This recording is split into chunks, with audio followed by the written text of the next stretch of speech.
Brother ఈయన చైతన్య గారు 100% స్క్రీన్లో అయితే సర్ప్రైజ్ ఇస్తాడు ఈయన.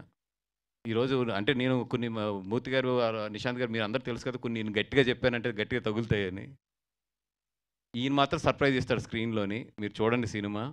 అంటే నేను పెద్ద మాట అనట్లేదు కానీ మళ్ళీ మన తెలుగు సినిమాకి ఒక మంచి నటుడైతే దొరికాడు ఈ సినిమాలోని. చాలా బాగా చేశారు. అంటే నేను చెప్పకూడదు, ఆ క్యారెక్టర్లో కొన్ని రివీల్ చేయకూడదు కాబట్టి ఎక్కువ మాట్లాడలేను కానీ ఈయన బయట చూడనోళ్ళు ఎవరైతే ఉంటారో వాళ్ళందరూ మాత్రం ఆ క్యారెక్టరే ఈయన అనుకుంటారు. అంత బాగా చేశాడు ఈయన నిజంగా.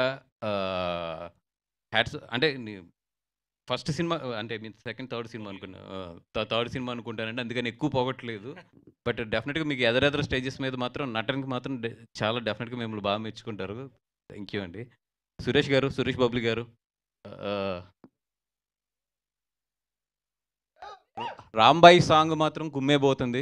ఈ నెక్స్ట్ 3-4 మంత్స్ అయితే మాత్రం అందరి నోళ్ళల్లో మాత్రం ఈ టైటిల్ సాంగ్ ఏదైతే ఉందో రాంబాయి అది ఉంటుంది. ఎందుకంటే నాకు ఈ మధ్యలో ఫేవరెట్ సాంగ్ అది. నేను ఎన్నిసార్లు ఆ సాంగ్ విన్నానంటే ఇప్పుడు నా కార్లో కానీ నా ఫోన్లో కానీ చూస్తే ఫస్ట్ సాంగ్ అదే ఉంటుంది. నేను తెప్పించుకుని మరీ అది లూప్లో వింటున్నాను. రాంబాయి సాంగ్ మాత్రం నెక్స్ట్ 3 మంత్స్ మాత్రం గట్టిగా వెళ్తుంది. ఎస్పెషల్లీ ఎవరైతే ఫోక్ బాగా ఇష్టపడతారో వాళ్ళందరికీ కూడా మంచి ఫేవరెట్ సాంగ్ అది.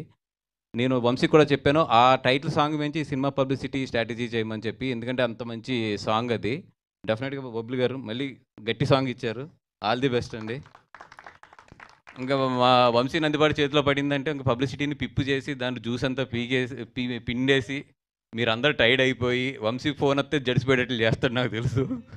కానీ ఇందాకే చెప్పాను, ఖర్చు కూడా జాగ్రత్త నాన్న. ఫస్ట్ ప్రెస్ వాళ్ళు భయపడుతున్నారు, తర్వాత లెక్కలు చూస్తుంటే నేను భయపడుతున్నాను. కంట్రోల్ అని చెప్తున్నాను. ఈటీవీ వాళ్ళకి అందరికీ కూడా, వేణుగుడుకులు గారికి కానీ ఈ సినిమాలో ఉన్న టీం అందరికీ కూడా మంచి ఇది రావాలి. ఎందుకంటే చాలా హానెస్ట్గా చాలా కష్టపడి తీశారు. ఎవరినన్నా అంటే నాకు పేర్లు తెలియదు కాబట్టి కొంతమందిని ఎదదాం చెప్పకపోయినా కూడా నితిన్ గారు, సాయి గారు మీరందరూ కూడా మంచి సినిమా అవ్వాలి. ఇది అందరం కలిసి మళ్ళీ ఒక మంచి సినిమాని తెలుగు సినిమా థియేటర్స్కి తీసుకొద్దాం. All the best. Thank you అండి. Thank you so much. November